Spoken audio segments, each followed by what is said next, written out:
Arrest करथिलु एबे सी तांको court चालान करा जाउछ। तो सर केते दिन धरिक से पंचायत रे थिले एवं केउ केउ योजना रे से हेरफेर कर ये योजना होची सेटा होची जो हमर 15th सेंट्रल फाइनेंस कमिशन पैसा आउ 5th स्टेट फाइनेंस कमिशन रो पैसा ये विभिन्न योजना ये सब उद्दिष्ट थिला आउ ये जो करिसंती ये 2018 रु 2022 मध्य 4 वर्ष रे से एतिकी टंका माने खेली उड़े दिसंती। तो सर ये जो टंका से उठे कि भाव में उठेले सरपंच को जानत रे उठे ना अजानत रे उठे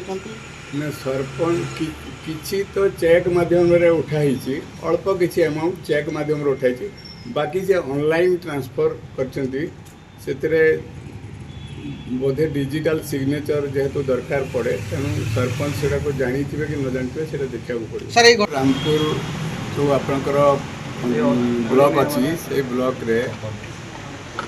पोड़ापदर आउ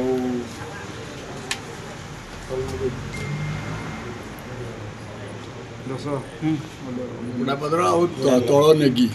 यही पंचायत रे अर्थ आत्मसात कर अभियोग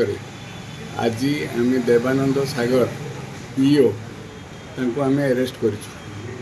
इनक्वारी रु जना पड़ा से दुईटी जाक जीपी रे 3,26,00,000 रु ऊर्ध्व टंका सरकारी अकाउंट तांको व्यक्तिगत अकाउंट को ट्रांसफर करछंती आउ से व्यक्तिगत अकाउंट रु सी फेयर प्ले गोटे आप अच्छी जो आप रे से क्रिकेट रे बैटिंग करी पैसा सब सारी